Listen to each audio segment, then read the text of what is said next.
How's it going, Jets fans? Welcome back to Fireside Jets with your boys, Alex and Ryan. Today we're discussing a trio of phenomenal cornerbacks the Jets contain. One of them a rookie, as you all know, another a sophomore, another a veteran in DJ Reed. And these guys have been just straight up locked down. If the offense could just play to par, I know Breece Hall, massive loss, and AVT, of course, another massive loss. But if Zach Wilson can elevate his game, stay on the football field, keep that defense off the field, the Jets are going to have one of the best teams in football. Like, their roster is just miles ahead of a lot of other teams that are, seemingly have a better record. You look at the Giants, they're 6-2. The Jets have a much better roster, and it's not even close. They should be better. And ultimately, it just boils down to quarterback play, staying on the football field, keeping your defense off of the field. But nonetheless, they've been really put into some tumultuous positions, and they've managed to come out on top anyway. And this trio of corners have really stepped up. And, you're looking at a lot of inexperience there too. And that does not matter. They've just been excellent across the board. So we're really excited to take a look at how well they've graded out this season, the impact they've made, and a couple other accolades that some of the Jets defensive players have earned this week. Ryan, before we dive into the good stuff, how are you today, my friend? I'm doing great, Alex. So just some of the news, obviously, from earlier today. Quinnen Williams being awarded AFC Defense Player of the Month, I think really comes as no surprise to anyone with his dominance, really all year. And obviously this last month, I think you're looking at a guy who's, really shown himself into being an all-pro alongside Aaron Donald at the position by the end of the year. And the other news, to no surprise, Garrett Wilson won Rookie of the Week. Jets Nation putting a ton of votes in for him there. And well earned for Garrett. Obviously 6 catches, 115 yards. We highlighted it on yesterday's show, what he was able to do and how complete of a skill set he offers this Jets offense. Really excited about Garrett. Obviously, this is his second time winning the award. And for the Jets with this special draft class, they've now won this award 6 times in 8 weeks and 5 consecutive weeks in a row. So, it just goes to show you with this group of Garrett, Sauce, Breece, JJ, and, when we get to see more and more of Max Mitchell, Jeremy Ruckert, Michael Clemens, this group is very exciting. And taking it to, our topic for today of the corner trio of the Jets right now, you look at this group and, for years, just the Jets really struggled, really post Darrelle Revis, Antonio Cromartie. The Jets really had a revolving door at the position. And over these last 2 off seasons with Michael Carter II in the draft in 2021, this offseason signing DJ Reed, drafting Sauce Gardner 4th overall. Joe Douglas and Robert Saleh really placed a premium on this position, and rightfully so. Corner is undoubtedly one of the most important positions in the game. And you're really seeing just in no time how fast of a difference this trio is making for the Jets. Starting with Sauce, 12 passes defended, which is tied for the most in the NFL. He's had at least a pass breakup in every game up until this last week. And, the 2 games before this last week against the Packers and the Broncos, he had 3 in each game. So it just speaks to what he's really doing in coverage on the ball, at the catch point. He's also got an interception. You could take DJ Reed, who's playing that right corner position, 6 passes defended and an interception. And I think with DJ, what we've seen as much as anything is just very reliable tackling, on the edge, over the middle, like we highlighted in last week's film review in the Bronco game. Just the physicality, the arm length, the ball skills that DJ has. He's a very talented 25-year-old player. And as you said, provides the veteran, experience to this group. And lastly, with MC2 in the slot, Michael Carter II, he's really one of the most underrated players on this team. I think he's playing as, good as any slot corner in the game right now, at least in the top 3 to 5, I would think. Off the top of my head, you're talking about a guy who has all the ability, athletically with speed. We talked about what he can do against the run as a pass rusher and coverage. And the main point for him in year 2 to really clearly indicate growth to people was just making plays on the ball and coverage. And he had 5 pass breakups last year. So far this year, he's already at 4. So he's going to break that, averaging 1 every 2 games to this point. And he also has 2 interceptions. He didn't have 1 all of last year. So MC2 is definitely, taking that growth that you want to see, that step in his development. He's only 23 years old in that slot position, which is not easy to play. And all 3 of these guys, the Jets pass defense is top 10 in the NFL right now. They're top 5, I want to say, in interceptions. And obviously these 3 have a lot to do with it. And it's really exciting. I feel like they're just getting started as, a really great group at a very important position. Absolutely. And tell me, does MC2, there has to be a nickname MC squared for him, right? Do they call him MC squared? It's funny. When Michael Carter and him obviously got drafted in 21, they both came from Duke and North Carolina, ironically. Right. And they were really just from the jump. It was MC for Michael Carter, the running back, and then MC2 for the slot corner. I feel like MC squared is such an easy one. Yeah, it is. Hey, maybe people do call him that. I just haven't seen enough, but Oh, by I the don't know. fan base, he's usually just MC2. So Okay. Either way, very good player, as you said. And what's interesting is that a lot of times cornerback is one of the more difficult positions to adjust to the NFL. More physicality, more speed. More complicated route concepts and coverage. You have to understand. And Sauce Gardner has jumped into the mix here and has immediately become one of the best corners in football. Do you know how unbelievably difficult that is to go from playing at Cincinnati? And that's a good school, but it's not like a top echelon Alabama or Ohio State, or Texas. You're looking at it's Cincinnati. You know what I mean? Like they made the national championship game. That's a huge step for their program. They made the national championship game, right? Cincinnati?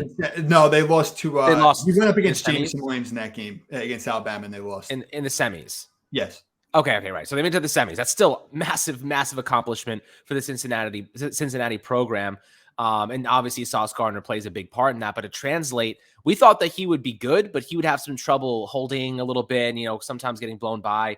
But he is just completely dominated. 12 passes defended, as you mentioned before. His last couple of weeks, his grades have been off the charts in terms of coverage.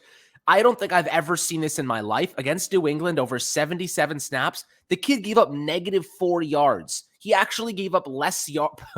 He gave up negative yards in a game. I didn't even know that was even remotely possible. That means he made a tackle for a loss behind the scrimmage on a screen pass. And that was the only time he gave up any positive yardage. He was targeted 3 times, 2 receptions for -4 yards. What more can you ask? What more could you ask from a player? 44% reception rate this year. That is tremendous. You don't want to throw the guy direction. I mean, if you saw a quarterback with a 44% completion rate, you would say he was the worst quarterback in the NFL. That's the number. That's the completion percentage Sauce is letting up right now. That is absolutely out of this world. Fantastic. He got up 16 yards against Denver, 8 yards against Green Bay, 26 yards against Miami, who have Tyreek Hill and Jalen Waddle, and 9 yards against Pittsburgh, who at the time had Chase Claypool and George Pickens. What more could you ask? What more could you ask? 3 pass breakups against Denver and Green Bay apiece. He's been out of this world. He gave up 1 touchdown against Cleveland in week 2. That was the worst game up to this point. He only gave up 33 yards in that game.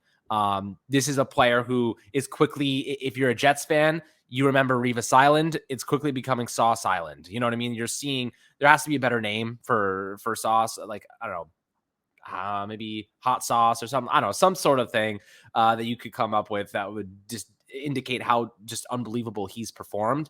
But Sauce Gardner, DJ Reed, he's about to lose that CB1 status if he hasn't already to Sauce Gardner, because ultimately Sauce has the size, he's got the speed, he's got the agility, he's got the charisma to go up against some of those better receivers, those really good receivers. DeAndre Hopkins, he will talk smack to them and he'll lock them the hell down.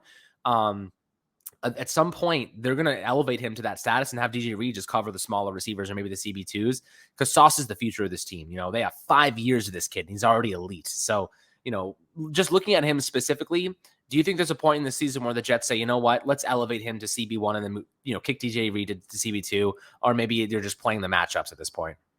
It's fascinating. I mean, I think Sauce is already one of the best corners in football, period. But the ironic thing is that DJ Reed is up there in the top 10 as well. So it's like you really have 2 CB1s when you look at it. And it really, with DJ being as comfortable as he is on the right side, they really kind of limit the amount of, following, if you will, that they kind of have Sauce do. Like a couple of weeks ago, as I said on yesterday's episode, like Garrett Wilson was getting fouled by Jair Alexander. Like the Jets haven't necessarily done a ton of that with Sauce.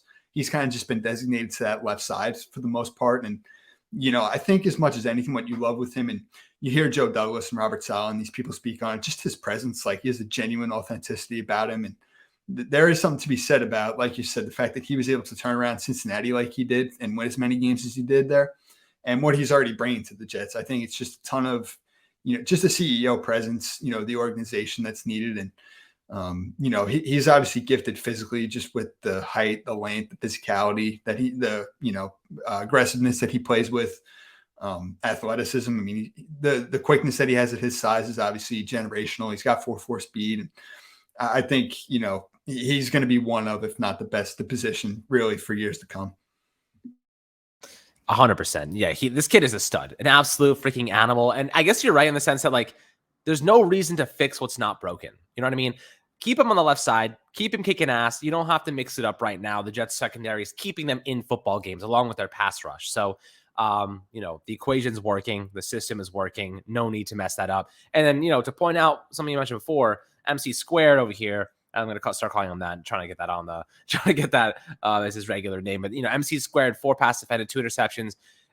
You know how important it is to have a good slot corner in the NFL? It is essential. You see Tyreek Hill kicking into the slot. You see all the best receivers are capable of moving in. You even look at the Jets, the way they use Garrett Wilson, the way they should be using Elijah Moore. The slot is a very prominent position for a lot of productive receivers in this league. And ultimately, having a guy that can lock, opposing receivers down like MC squared is essential. And he deserves a lot of credit as well. So what is it, 5th round pick, right? So, 5th round pick, second year, sophomore season. This is what you want to see, man. The development of these players is astronomical. Every single draft pick for the Jets has developed really nicely. The only one that hasn't is unfortunately Zach Wilson, which is the most important one of them all, right? So that kind of sucks. But you look at all the players that they've drafted in recent years, AVT has been absolutely stellar. Max Mitchell even looks serviceable. There's some really good talent on the defensive side. Obviously, Quentin Williams has taken a big step forward. Did the Jets draft Quincy Williams? I don't think they did.